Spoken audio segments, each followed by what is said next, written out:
Hey, welcome to another episode of the Speak for Yourself podcast. My name is Casey, and I'm your host tonight, and I'm so glad that you decided to join us. For my guest tonight, I have Mr. Reed Coverdale. How are you doing, Reed? Doing well, Casey. Thanks for having me on. Yeah, man. Right before we went live, I was saying that you were someone that I looked up to when I first entered the libertarian sphere a couple of years ago, and it's been smooth sailing ever since. And it's been interesting watching you and your views evolve from when I came in and to where they are now. Um, so one of the things that I want to get into tonight is just your journey to libertarianism, from wherever you started, and then how it's evolved in the past couple of years. Can you go into that a little bit? Yeah, sure. So you've probably seen the picture of me as a 10-year-old with the George Bush sign, the Bush Cheney sign from 2004. So growing up, I was very conservative, very pro-military, very pro-police, everything. And that permeated into high school.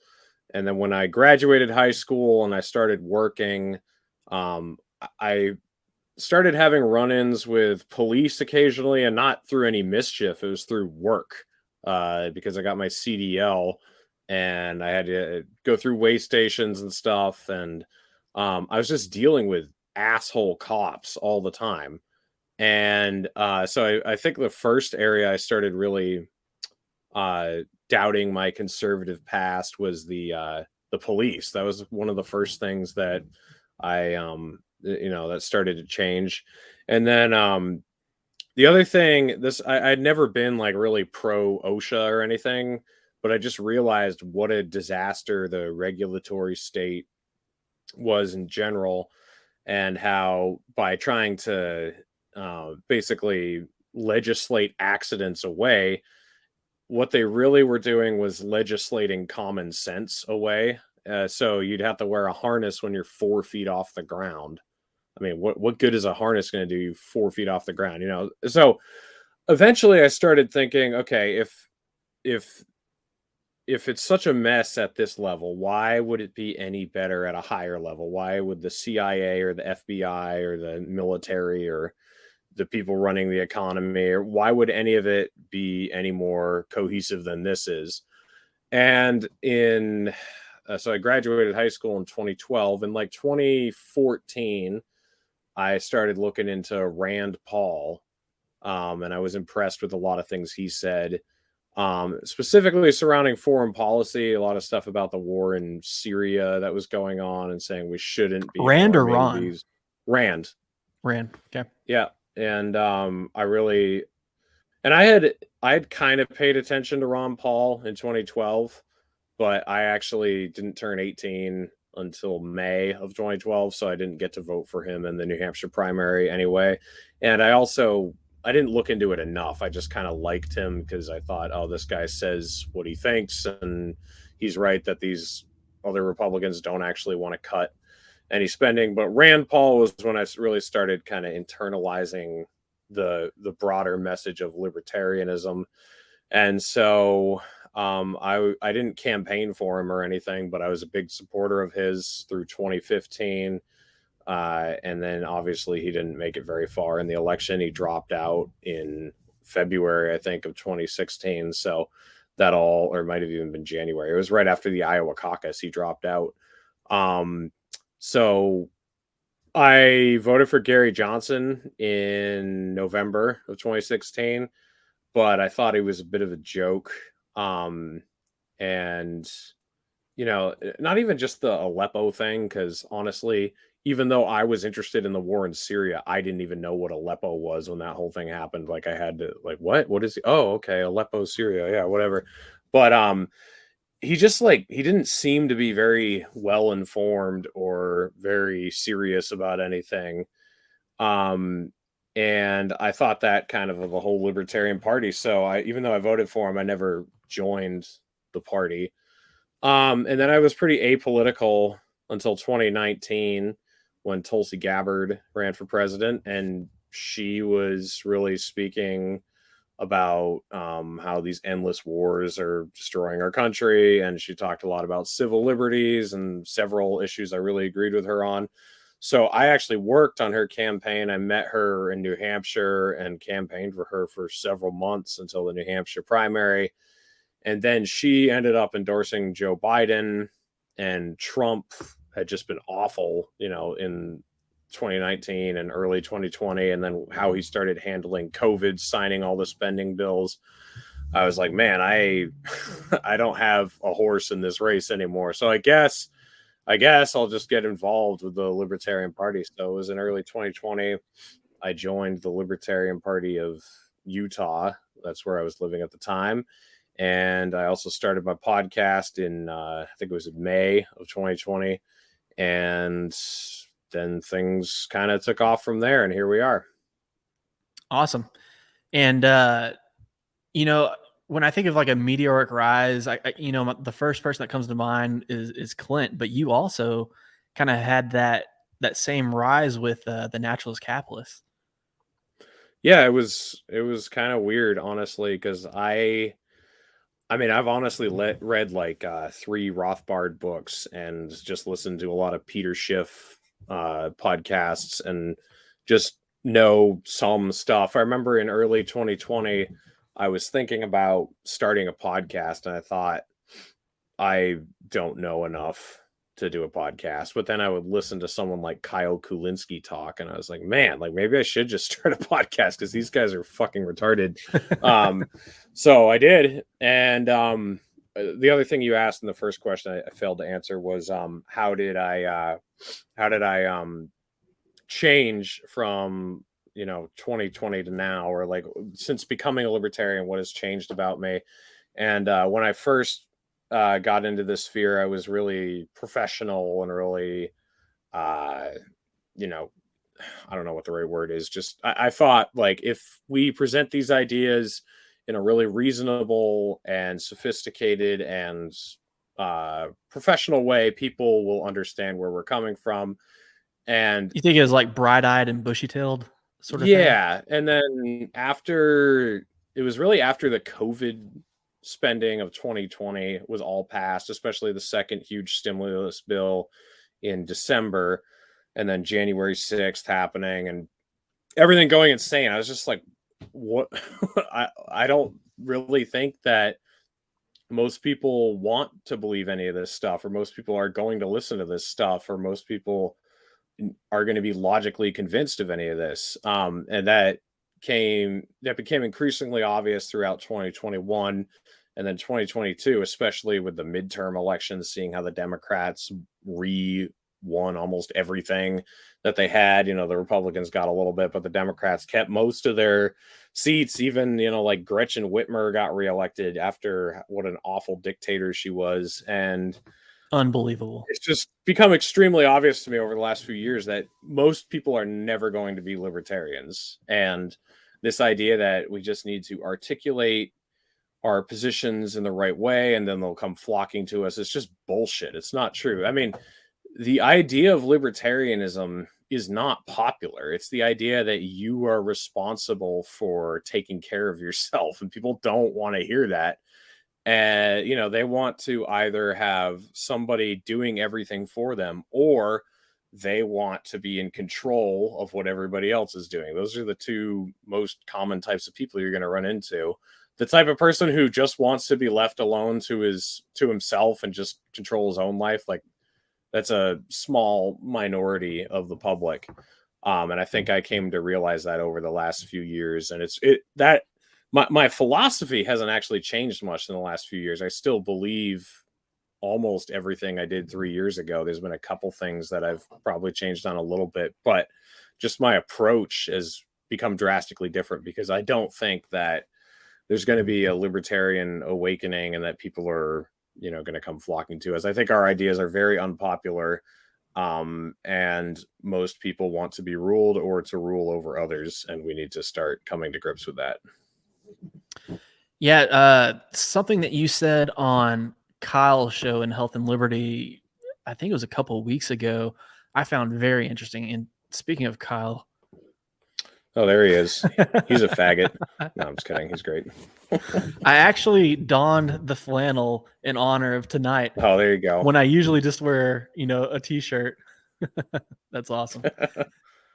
Anyway, something that you said on his show that I found really interesting was that, the general consensus is that when people get tired of, uh, the duopoly and, things are going bad, that's when they're going to look to a third option. But what you said on his show was the exact opposite of that. And it showed in the election numbers between, I think, 2016 and then the 2020 election. You said something along the lines of it's actually when things are going great and people aren't afraid that they're going to lose their jobs or this and that. That's when people look to a third party. Yeah, I mean, in my own family, in 2016, my brothers and I voted for Gary Johnson, and my sister voted for Jill Stein, and my parents didn't vote. And then this last time around, uh, my dad and I voted for Joe Jorgensen, and everybody else voted for Biden. And one of my brothers just didn't vote, but the other guy who voted for Biden, like his lifestyle is pretty indistinguishable from mine. He owns guns and he believes in freedom, and but he was just so sick of Donald Trump's antics that he didn't care. He just wanted him out of there. And there, he'd probably be the same type of guy who would go the other way this time and just be like, man, I'm just so sick of Biden. I don't really care who it is. And I think the worse things get, the more people think that way. So if your neighborhood has riots and burning houses and people flipping cars over, you're not thinking about, man, maybe I should really reevaluate my philosophical underpinnings for my political positions. You're thinking like, holy crap, who is going to stop this from happening? You don't even really care about anything else. So the idea that people are just going to come back to the table and think about like, all right, where did I go wrong? Maybe I just need to reevaluate my entire political philosophy. That happens when things are good because people have time to think about that and they don't have other things that are as pressing that they're as concerned about. So maybe they'll be more willing to listen to you talk about, well, the Federal Reserve does this and this is why, our money is this way and there's a genocide happening overseas. And, then maybe they'll listen to that kind of abstract stuff. But if things are hectic, then they're not going to listen. So in other words, this next year's not our year. No, I don't think so. I think it'll be worse than 2020. And I know that the takeover has been kind of a flop and things aren't really going anywhere, but I don't think it even matters. And I don't blame Angela or Michael Heiss or any of those people. I think, I think even if Dave were running right now and had announced and had a ton of momentum behind his campaign, I really don't think it would matter. I think it would make a difference of a couple percentage points at most. So I don't know. I don't think it really matters. Yeah, I think if Dave ran, it would give people, in the Mises Caucus, someone to rally behind and finally, like, I don't know. My whole thing with a libertarian running for president right now and, not having a shot at it, which is what I believe, is to use that platform to plant seeds of liberty and debate people and make them look like fools, that sort of thing. And then the actual activism you can do is take it from the ground up, like your local stuff. That's kind of where I'm at with it. Does that make sense? What do you think about that? Yeah, I mean, I think I don't think that let me just say it this way. I don't think that a lot of the things we're doing now we had to take over a political party to do, like doing the rallies that have happened, getting the messaging out on Twitter. Like, I feel like this all could have been done through some other venue than taking over a political party. I mean, there's been some benefits, like I think, because like with the Libertarian Party in New Hampshire, the reason we make international headlines with our posts is because we're an official party account. So there are definitely some things that do benefit it, but it seems like if we had a PAC, or if we, just started some sort of group that wasn't reliant on all these political calculations and all these, party bureaucratic bullshit measures that we have to go through. It seems like we could do something to the same effect that we've been doing without the Libertarian Party. Does that make sense? Yeah, and I tend to agree with that. I think it's beneficial that the official Libertarian Party Twitter account, has better messaging. So I'm a fan of that. But yeah, I definitely understand what you're saying. Yeah, I don't know. I'm not a fan of any of the people running right now. I think there's 4 or 5 that have announced. And honestly, like, I read the names and I know one of them off the top of my head. Like, I've heard his name, like I'm familiar with it, but not with any of the others. And that's a problem, because if you're not like on Twitter in the Liberty sphere, and like I don't recognize you, uh, in my opinion, you're probably not like a great speaker or orator, because we would have heard of you by now, that sort of thing. And I think it's going to take a great speaker and orator to, if we're doing kind of what I was saying earlier, where the presidential candidate is, planting those seeds. I think it's going to take a great speaker and orator. So, I'm a little disheartened by the lack of that, I guess. So, even if there's no chance of winning or anything like that, I do think it's important that we have someone that does that. Well, look at it this way. I mean, Dave Smith has already been on Joe Rogan, like, I don't know, 5, 6, 7 times, something like that. He just went on Patrick Bet David's show again the other night. He's been on Tim Pool a bunch of times. I mean, what is our get those ideas out there, right? Like, that's what we're saying the whole plan is. Can you repeat He's that doing last that sentence you already. cut out? Oh, okay. I was saying the whole point of getting someone to run for president that we've been talking about is to have someone like Dave get on a huge platform and just sell the libertarian message.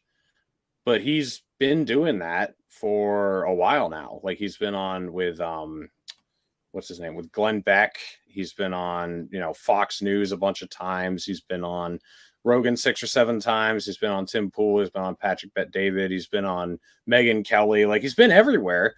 And every time he goes on them, he talks about this important stuff. But nothing has happened. We haven't seen the Libertarian Party get bigger. We haven't seen like thousands of people suddenly start embracing these ideas.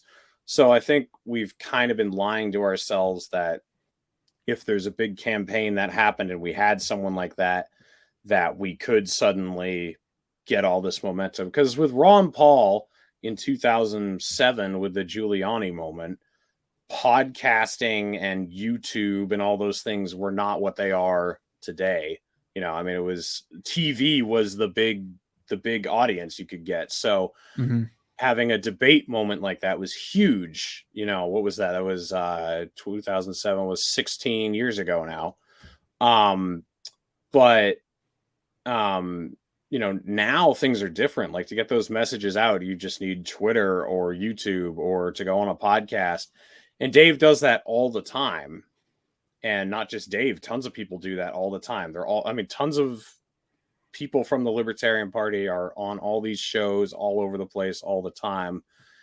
And I don't think that there is like a second reawakening, another Ron Paul movement taking place, whatever people, were hoping for. So I think waiting for that moment has been, has not been fruitful. So I don't think that moment is necessarily ever going to come. I don't think it will come, which is not an encouraging message, I know, but it's kind of what I started this podcast out by saying, that like I've just realized that most people don't want this. They might like certain aspects of it sound good, but at the end of the day, people want to blame their problems on somebody else. They don't ever want to take responsibility and do something to better their own lives, and try to change their own lifestyles. It's always some other external problem. Libertarians and basement dwelling computer warrior libertarians, like a lot of computer warrior libertarians, they just like to sit and complain about the Federal Reserve. If there were no Federal Reserve, I'd probably be a business owner. It's like, well, probably not, dude. You probably, even if everything were a perfect free market world, you would probably still be sitting in your basement on your computer. Like if you're not out there trying to make something out of your life right now, you'd probably be no different if we lived in a libertarian society. But I feel like that's just the way most people are. Most people are never going to want to pull themselves up by their bootstraps and actually make their lives better. So I don't know. I guess I'm the doom and gloom guy, but that's just that's just kind of what I think at this point. Yeah, well, like I said at the beginning, you've had kind of an evolution from when I first noticed you like a couple of years ago to now. It's just been interesting to to watch that, and I think you're right on 99% of that. The only thing I would push back on a little bit, and if you can call it that, is it would be nice to see someone like Dave or Spike or Clint or like Larry Sharp be on a debate floor on live television and debate these guys and make them look like fools, that sort of thing.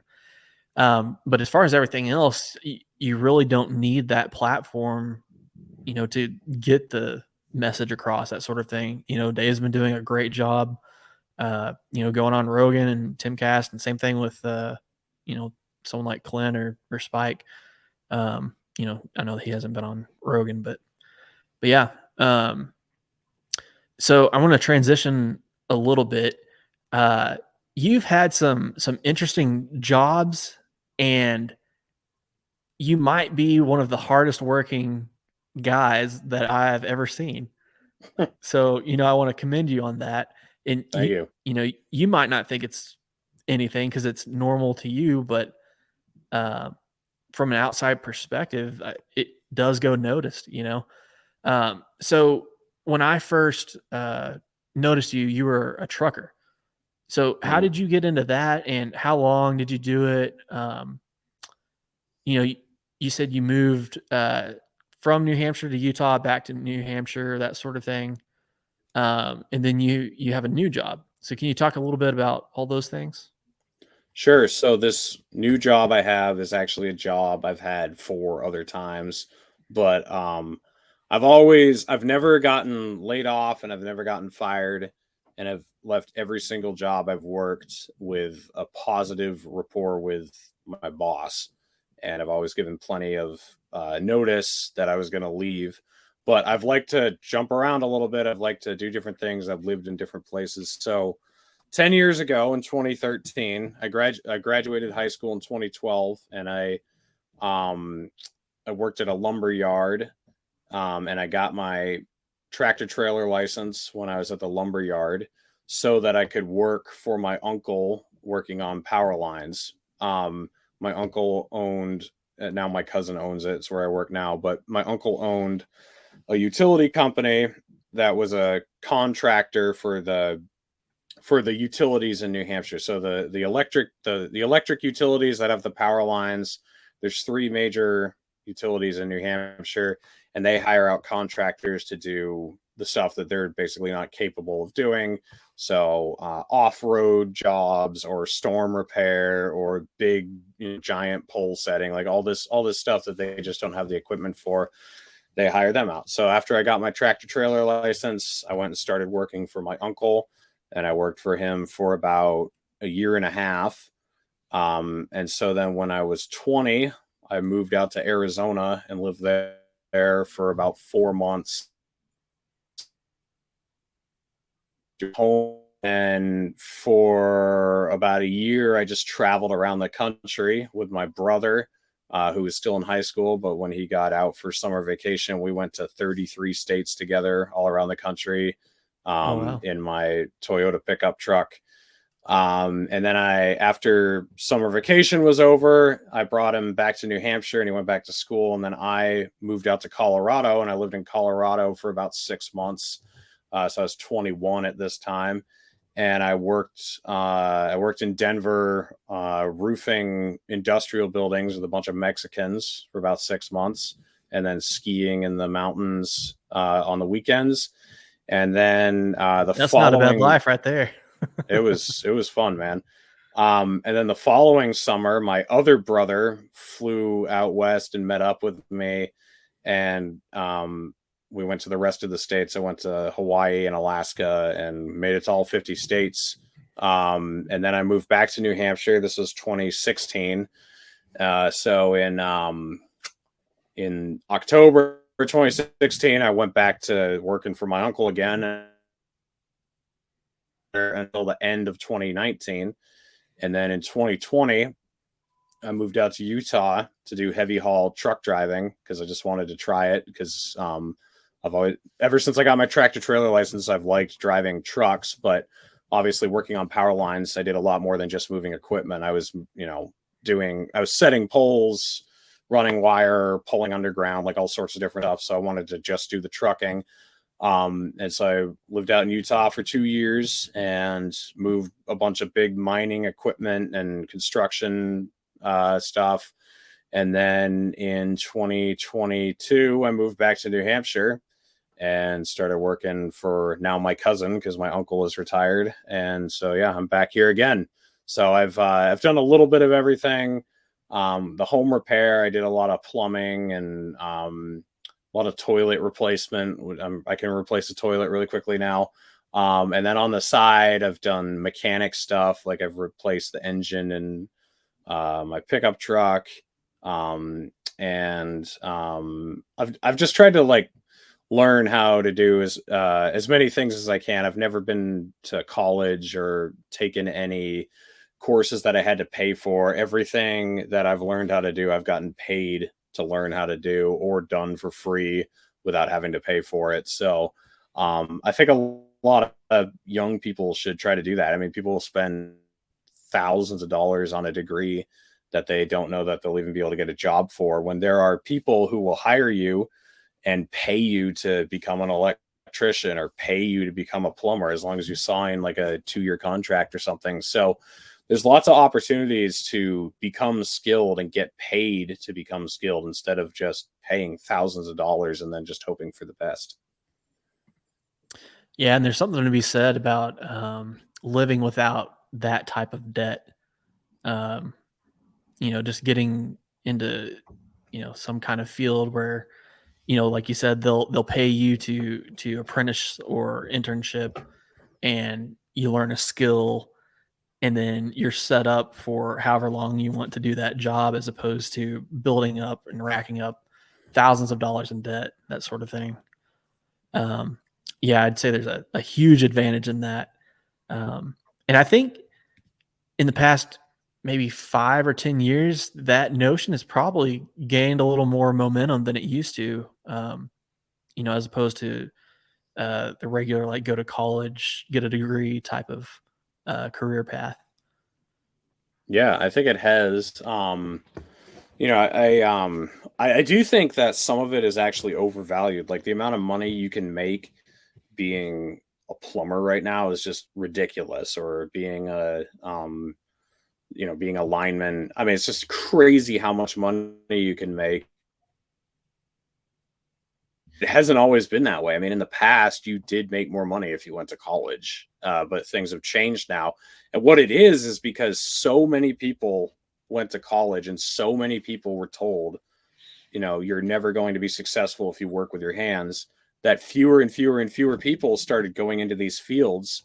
So now there's a crazy demand for people who have these skills. I mean, if you have a CDL, you can get a job almost anywhere. If you have, you know, I mean, people are scrambling for help everywhere. So if you have some sort of skill in the construction field, it's very, very easy to become employed. But I think it's slightly overvalued because of the lack of people who have gone into it over the last few decades. So I imagine it'll swing back the other way a little bit over the next, you know, couple decades or so. But right now we're in one of those weak men creating hard times phases. So you're going to be in a lot better place if you know how to do things and you know how to fix things and work with your hands in the coming years, I think, for sure. Yeah. And one of the things that you said on Naturalist Capitalist, this is kind of a thread, but it's connected. One of the things you said on your podcast, on one of your episodes, was back when you're trucking, you had a lot of solidarity and you weren't working with people, and you had a lot of time to think and like listen to podcasts that you like, and you know, formulate thoughts about those and stuff like that, as opposed to your new job. You're on a job site where it's loud and people are communicating with, you know, each other, and you have people in front of you and behind you, and yada yada yada. And so you've kind of slowed down. Well, you've slowed down podcasting a little bit because of that.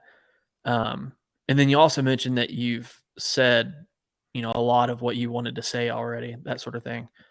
Um, are you coming back towards the center of that, or are you still in that headspace? Yeah, well, I gave a speech at Porkfest and it was supposed to be like 45 minutes long, but I think I spoke for like 12 minutes or something. And um I mean, Public I'm speaking's hard, man. well, it's not even that as much as I can pontificate on something if I have to for a while, but it's just like, why? why? Why just make your mouth move and have noises come out if you don't have to? If you could say something concisely, then you might as well. And this is just the way I've always been. Like, I believe it or not, I really don't like to read books. Like, I like it's very rare that I'll sit down and read a novel because I actually just get impatient reading it. It's just like, okay, stop describing how the wind is going over the grass in the field. Just tell me what's happening. I read lots of articles. I read lots of um you know, I'm more into like if I want to research something, I'm going to go find out that information and read it. I don't enjoy reading as a like relaxation deal, you know, like I won't sit down and read a story. I'll always like just I've always just been the guy who like goes for what happened. I want to read about this and figure out what happened here and what happened there. And so I'm kind of the same way when I'm talking. Like could just I mean, I could like give a really long winded speech about something, but I might as well just kind of get to the point and say what I think and mean what I say. And I've been like that with my Substacks. You know, my Substacks are pretty short and to the point. When I was on the safety committee at a company I used to work for, the the safety officer was writing these toolbox talks for us to read in the morning, and he'd want to make them like 3 pages long. And I told him, dude, if you want people to read those things in the morning, you know, make them a few paragraphs, because then people will actually read them, first of all, but also the point you're making will stick harder because it, you know, they don't have to pay attention for as long. You can just say, hey, this is what you got to do that, and don't do this, and good enough. So I've just been, that's just kind of the way I am. Like, I feel like if you can say something concisely and in a short message, you might as well do that instead of, just extending it forever. And I don't know, like I feel like with everything we're going through now, it's a lot of repetition from the past. We've seen, the propaganda for trying to start a war with China is very similar to the propaganda that was trying to get us into war with Russia. Um, I've gotten emails asking if we should, have another stimulus package to fight inflation. And it's just like, God damn it. If people can't catch on to this by now, that printing off more money isn't going to solve inflation, like what am I going to do? So I found that over the last several months, if people have a question about something going on, I can just send them a podcast that I did like a year ago that covered that thing. Like if they want to know about the Uyghur genocide, I've got a few different podcasts that I could give them. If they want to know about inflation or, the world reserve currency status, like I could send them a podcast I did with Peter Schiff 2 years ago or a year and a half ago. So a lot of it, I just like feel like, okay, well, what's the point of like just doing this all the time? Like it takes a lot of energy to put out all these podcasts, and with my job I'm doing now, it's kind of hard having the time to be able to do it all the time. So I don't know, like people can just kind of go see what I've already said. So I don't know, like I don't know what the future of the podcast looks like. I haven't done one for 2-3 months now. And I thought I either need to start doing them more regularly, or I need to just say, okay, that's it, I'm done and I'm not doing anymore. But then I was like, you know what? I don't really need to do that. I can just, if I ever have time to do one and I feel like I have something important to say, then I'll just do one and say what I have to say. And so that's where it is. And I just really haven't had that much to say recently. So when I feel like I have something that needs to be heard and people need to consider, then I'll put one out, I guess. I think that's a great way to do it.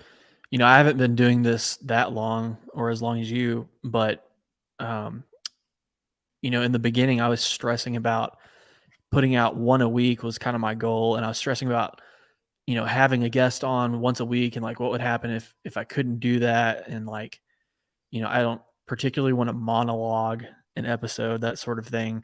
And, just built and built. And, I got kind of to the point recently where, um, I'm all right with skipping a week or two if I don't have a guest or I don't have something particular to say.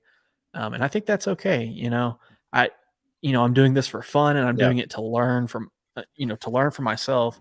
And then also to, uh, help others learn that are in my immediate circle that may not listen to the same stuff that you and I listen to, daily. Um, but yeah, I think it's okay to just, not stress about it. I'm not, it's not going to be fun if I'm stressing about it, that sort of thing. So I definitely feel you there. Where are you at with all of the 2024 candidates? Oh, Do I'm you, going to do you vote for, like any of them or? right now I'm going to vote for Trump, honestly. Which is crazy because I've never voted for him yet. And I don't like him. I mean, he was a horrible president, but the way I look at it right now, the libertarians are a joke. I mean, just forget it. Robert F. Kennedy is interesting. I'll give him that. And he is definitely better than Biden. And I would even say that on the issues, he's probably the best out of all the candidates. But where he completely lost me was he just got called an anti-Semite once, and he just instantly completely backpedaled and was like, okay, fine, you know what, like we might go to war with Iran if we have to. And I can't believe that Joe Biden isn't as pro-Israel as I would be, and here I'll do all these interviews with all these rabbis about how non-anti-Semitic I am. And so he just showed He's that he had, 180'd on a couple of things. yeah, he just showed that he has no spine at all. And don't take this to mean that Trump has any spine or is going to do what he says he's going to do, because he doesn't and he won't. But my reasoning for voting for Donald Trump is not because he's good. My reasoning for voting for Donald Trump is like, fuck it all. Who cares? I mean, it doesn't matter who the president is. And Trump is just a bit of a hand grenade and makes everything insane. So I'd just kind of rather have him back at this point. I mean, I feel like as far as decentralization goes, he's the best guy to get back in there because he's just going to cause more and more chaos. And I just RFK just gives me really phony dissident vibes. Like most intelligent people don't really think that Donald Trump is a dissident. They just realize he's an annoyance more than anything. Where RFK really has hoodwinked a lot of people into thinking that he, is some sort of anti-regime dude, and I just really don't think he is. I mean, he says a lot of great stuff about Ukraine. He says some good stuff about China too, but seeing him just cuck so easily to the Israel lobby over being called a name a couple times, it's just like, dude. And then it wasn't even just that. I mean, the gun thing too. Like he has been pretty pro gun control in the past, and then he came out and said, I'm not going to take anyone's guns. And then his first town hall, he said, I will sign an assault weapons ban if the Democrats and Republicans have a consensus. So it's not even his position on guns. I would be more likely to vote for him if he had been consistently anti-gun and just said, nope, this is my position. This is what I think. Because then at least I know on the other things, all right, this guy actually has a sack and, is really standing for these things. Or the same with Israel. If he'd always just been like a really pro-Israel, anti-Iran cuck, I'd be less put off by him than I am now. The flimsy, like flip-flopping, looking for some sort of approval from people who are never going to give it to him, that just really turns me off. So if those are our options, like I'll just take the orange dumbass because at least he's funny and he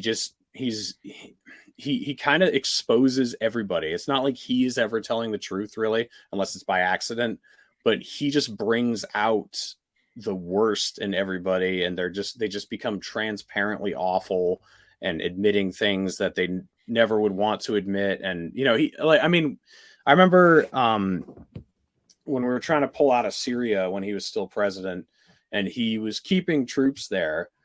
And he said, I'm keeping troops there to protect the oil fields. And so many people were so mad that he would say that. But he was just being honest. Like, yeah, that is why we're in Syria, for the oil. It's not for protecting people from Assad or something. Like, it has nothing to do with that. So having someone in there who will just be a dumbass and say that type of stuff accidentally sometimes and kind of be like a mirror that's being held up to the establishment, at this point, fuck it. Like, that's good enough for me. So that's where I am. A sort of ironic Trump 2024. Where are you at with DeSantis and Vivek? So DeSantis, I think, is the worst candidate running. I would rather have Biden than DeSantis. Like, DeSantis to me, and I think people are finally starting to see through this, he's just Jeb Bush. I mean, he's just like a dyed-in-the-wool neocon, awful establishment Republican who was sort of good on COVID, even though it was late. And I think people were just sucking his balls way too long. It was like, guys, come on, this guy's really not that good, especially if you're not living in Florida. He was an okay governor on a very important issue later on down the road, but Jesus Christ, like he's so bad. I mean, if you look at his voting record in Congress, which he was in Congress for 8 years, so there's plenty to look at. He didn't just vote for bad bills. He sponsored tons of awful bills. I have a Substack I wrote about this, and it links to his congressional page.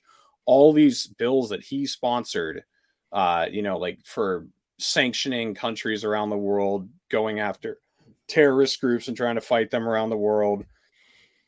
He's awful. Vivek is, I don't know, like he's interesting. I mean, I don't think he's the worst guy ever. And I actually think he might outperform DeSantis. I was wrong about DeSantis. I really thought DeSantis had potential as a politician. I thought he was really doing a good job fighting the the media when he was governor of Florida. I thought he was really going to put up a fight with Trump, but it doesn't seem like he really is. I mean, that campaign is just falling flat on his face. So Vivek, The more I find out about DeSantis, the less I like him, because he's awful. I started off, I don't know, a year ago, 9 months ago, as him as my front runner, and the more I've learned about him, the less I like him. So yeah. And I'm sorry to interrupt. What were you saying about Vivek? He came to PorcFest and he gave a speech, and he's also interacted with us from the Libertarians from New Hampshire. Like, if we tag him in a post and ask him a question, he'll typically answer it. So I don't know, like, he's interesting. And I was saying he might actually overtake DeSantis. I wouldn't be surprised if he becomes the VP candidate, or becomes the challenger to Trump. That would all be very interesting. He does suck really bad on a couple big issues, like the drug war, in my opinion. Like, I realize that he wants to legalize marijuana and a couple things like that. But if you're willing to go to war with the cartels in Mexico, I mean, we're talking about all sorts of issues, not even related just to drugs anymore. I mean, if you're really willing to do that, you're going to cause all sorts of problems along the border of Mexico in the United States. You could see kidnappings take off like they never have before. I mean, like, all you got to do is look at Syria and ask, do we really want that on the southern border of the United States? I don't think so. So, I mean, that's just an absolutely awful idea. He's really bad on Taiwan and China. But I don't know. He seems pretty good on Ukraine. And he seems kind of quasi-libertarian when it comes to economics. So, given the awful field we have, he's, I don't know. He's an interesting person to look into. I don't, when you're voting for a candidate, I really don't think that you have to be a purist, because your vote isn't like somehow an endorsement of every position they've ever held. I mean, I've voted for the lesser of two evils before. I'm going to this time when I vote for Trump. But it's important to be honest with yourself about what you're voting for. And that's what people usually don't do. They'll, once they start campaigning for somebody, or once they decide they're going to vote for someone, they just start attaching all these fantastical views that are not reality to their candidate. Like in New Hampshire last year, so many people somehow were trying to claim that Don Baldock was anti-war, which was just absolutely ridiculous. I mean, now he's stumping for Nikki Haley. And, before he ran for Senate, he had been supportive of like every single conflict that had ever happened. He was upset that we weren't sending enough aid to Ukraine. He wanted to get into a war with China. He wants to go after North Korea and Iran, like, just absolutely awful dude. And I had supporters blue in the face, like, yelling at me that he is really anti-war. So, like, if you're a libertarian who says, you know what, I think I'm going to vote for Don Baldock because he's just not quite as bad as Maggie Hassan, and I agree with him on economics more and guns more. Like, if there's a person who's really being honest about the situation, then I don't have as much of an issue with it. It's when you're lying to yourself about how good somebody is in order to justify it, that's when I think it's bad. Yeah, in the case of Vivek, I think he needs to clarify on those two issues with China and the southern border a little bit more. I know he went on Part of the Problem, then he went on Liberty Lockdown, and he did. Well, actually, I don't know if he did China on Part of the Problem. He definitely did Ukraine, and then he addressed the southern border stuff with Clint. But I'm kind of with you. I need a little more than that from him. I need a little more clarity on what he means. And it's interesting that he's okay on the Ukraine issue, but then not on China and the southern border. You'd think all three of those he'd make the connection, or anybody would make the connection. If you're this way on one of them, then you need to be this way on all three. Mm-hmm. Yeah. I'm not sure how well thought out some of his thoughts are. I mean, the thing is, he has like this veneer of honesty that he's like thinking through things as he's running, which I don't know how sincere that is. I mean, usually it's usually somebody's not really like that. Usually somebody will, like, if they're doing that, it's just because they're trying to win more support over time. I mean, Tulsi did that a lot. Like, she did a lot of slow evolutions on her, like her healthcare position, or her gun position or whatever. And it's like, okay, is this really sincere, or is this just because you're realizing you're getting votes from a certain demographic that you weren't really expecting to, so you're trying to soften your message on some of this stuff? And I get those vibes from Vivek. Like, he's starting to realize he's getting a lot of libertarian support, so he's like, oh shit, maybe I really need to fine tune this bombing the cartels in Mexico stance I have, or this anti-China stance I have. So I don't know. I just don't. I don't think it's. I don't think it's necessarily that sincere. Yeah, I I guess. really hope he is sincere and he's learning along the way. I know that's a lot to ask of someone. But dude, I really hope he is not like a snake, that sort of thing.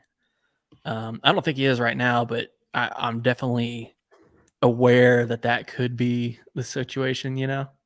Mm-hmm.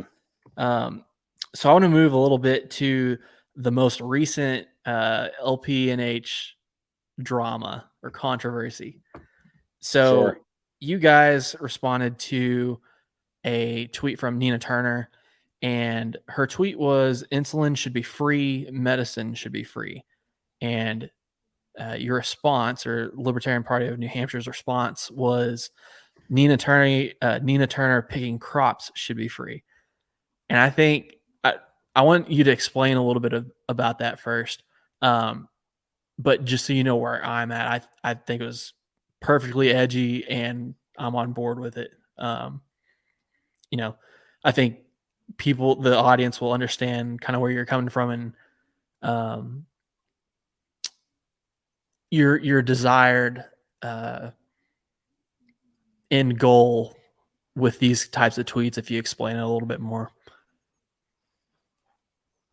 Yeah. So you got to think about who is the audience you're trying to reach. Like, some people think we're trying to reach white supremacists or something, but believe it or not, white supremacists tend to not like libertarianism very much.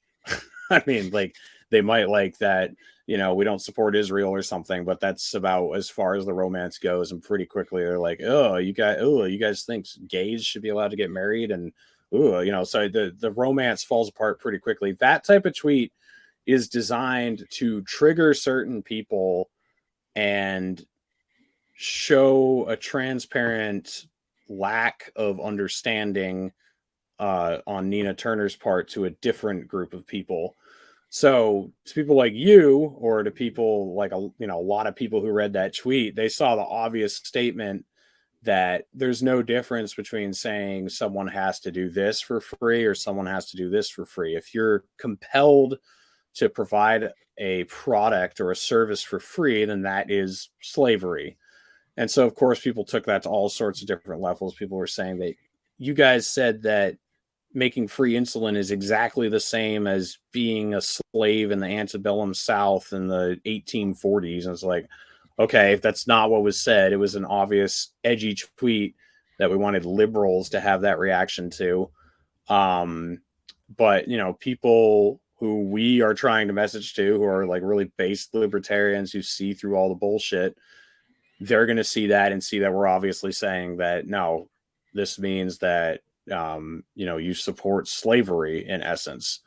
And so, I mean, there's a lot of tweets we've put out like that in the past where we don't really care if liberals are interpreting it as racist or homophobic or whatever.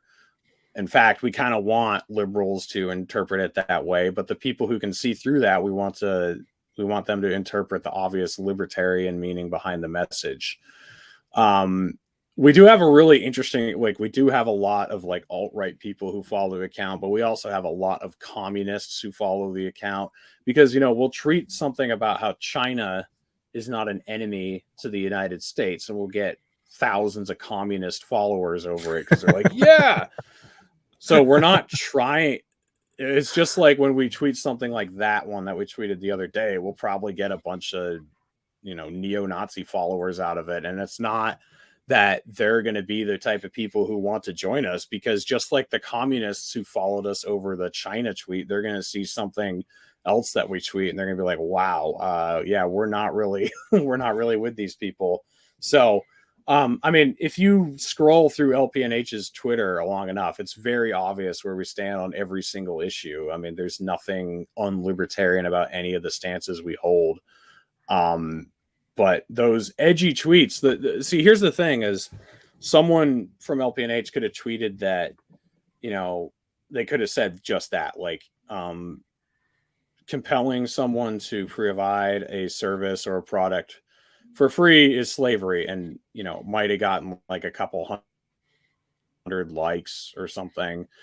This made headlines. This tweet made headlines. It got national attention. The Young Turks did a whole piece on it, and you had millions of people reading news stories talking about how libertarians think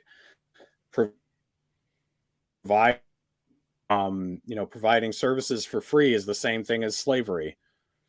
And so I realize I totally understand why people don't like that, why people think it's counterproductive. But like at this point in the game, we've been a party for over 50 years now, and we've gotten nothing, like absolutely nothing. We're dead in the water. So maybe we should try something that's a little bit of a different strategy. Try something that's going to get us into the news, get people talking about us.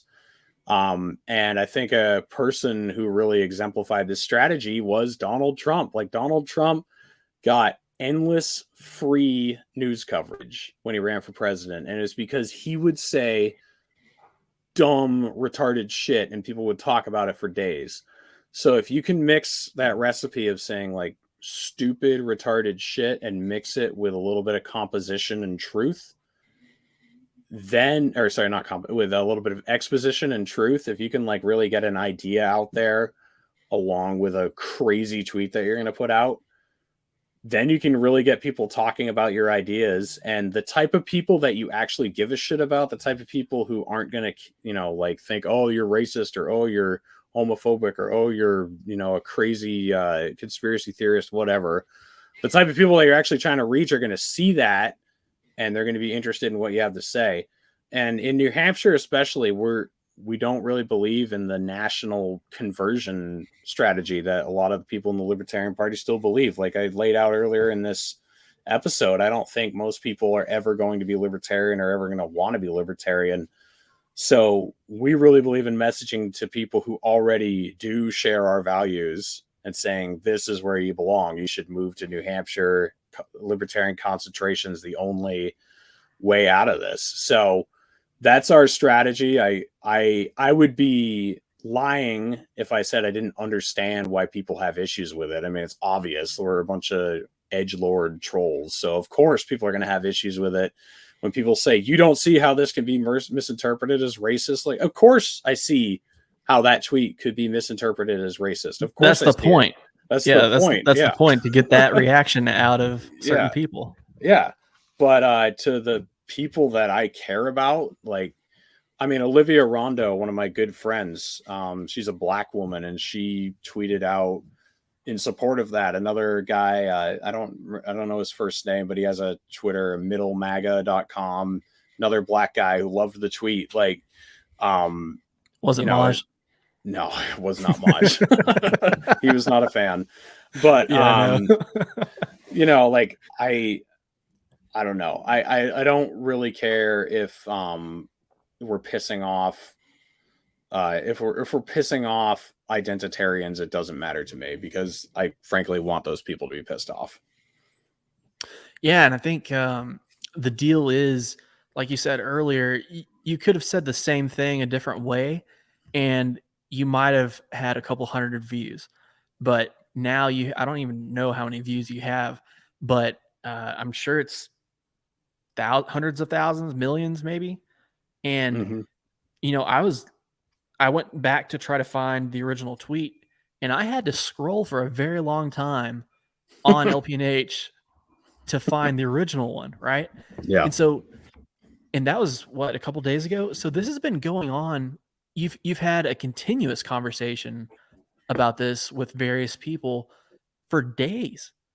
Mm-hmm. So that one tweet has led to all these different interactions, bad or good or otherwise. But surely, like, maybe that's people have read the follow up positions and clarifications after that tweet, and maybe they gained something from that. Maybe they learned something, you know? So Yeah. I'm a fan of what y'all do. Um, I think if you want to look at a master class in trolling, just follow LPNH. Yeah. I But yeah, mean, I'm definitely a fan of how y'all do things, and I think everything has its place, and it's not going to be everybody's flavor, but I think it has its place, and it's doing good work. And just to clarify, it's three of you, yeah, I right? mean, more than looking at our page, there's 3 of us who typically tweet, but there are 5 of us who have the keys to the account. And then there's like 10 of us who are in a comms chat where we kind of bounce ideas off each other. Sometimes we're unilaterally posting, sometimes we're collectively trying to come up with a good tweet. But a banger like that is almost always, fired from the hip by one of us. Really? And sometimes we can't even tell who it is. Like sometimes amongst the 5 of us, we don't know who tweeted something because we've all become pretty similar in our strategy. But yeah, more than looking at our page, go look at Nina Turner's page for the last 3 days. I mean, she's broken. Like, I mean, it's amazing to watch. So if you can ever get to the point where you're inside somebody's head and they can't get you out, like we did that with Meghan McCain too. Meghan McCain was tweeting about us for days. She quote tweeted our tweet of her crying over her father's casket like 6 times. And, like that That is one was true savage. power. Yeah, that's true power right there when you have the enemy like reeling because you just owned them so good and they don't know what to do with it. So, yeah, I think it's a very effective strategy. Well, we're coming up on it. Well, we're past an hour. Reed, one last thing I wanted to ask you is, I don't want to call it. There's been a lot of like black pilled stuff on this episode. There might be a better word for that because I don't think it's completely black pilled. But if anything, do you have any white pilled thoughts moving forward with the Libertarian Party and everything that's going on? Not with the Libertarian Party, to be honest. Like, I think the Mises Caucus takeover, I think there have already been takeovers in the past and there will be more in the future, and it'll just kind of ebb and flow. Like, we'll have good candidates, bad candidates. But I really don't think that libertarianism to create a movement. So like in New Hampshire, the culture already exists to make liberty possible. So in New Hampshire, and I know this is true in a lot of rural towns in Texas too, like you could have a farm stand with produce sitting on a table and a box to drop the money into, and you could trust people that they were just going to drop the money in and take whatever they paid for, and then at the end of the day you can just go out there and get your box of cash. Like if you tried to introduce Ancapistan to Portland, Oregon right now, it wouldn't work because Yeah. the people there are not they're not interested in that type of lifestyle. And I think that just really predicates everything else. So I guess the white pill is like, if you live in a community where you could trust your neighbor, and you can continue to build a community of trust, that is the best way to advance liberty in your lifetime. I mean, I know I talk a lot about moving to New Hampshire, but even if you don't move in even if you don't live in New Hampshire, if you live in Texas or Louisiana or Massachusetts or wherever, the best thing is to live in an area where you can trust your neighbor. And then if you can't even do that, at least try to live in a way that you're making your own life better. Like keep yourself out of debt, keep yourself out of um entangling agreements that you don't want to be part of. Like just do things that are going to better your own life, and that is the best way to advance liberty. It's not through voting for somebody, it's not through donating to a political party, it's just through living your life in a way where you can be responsible. So that's my white pill, is that ultimately you are responsible for how free you are. Awesome. Well, do you want to shout anything out before we go? Any plugs? Sure. Yeah, I will be on Timcast again on August 9th. So look out for that. I don't know when I'll be doing my next podcast, but for whenever that is, just check out the Naturalist Cap.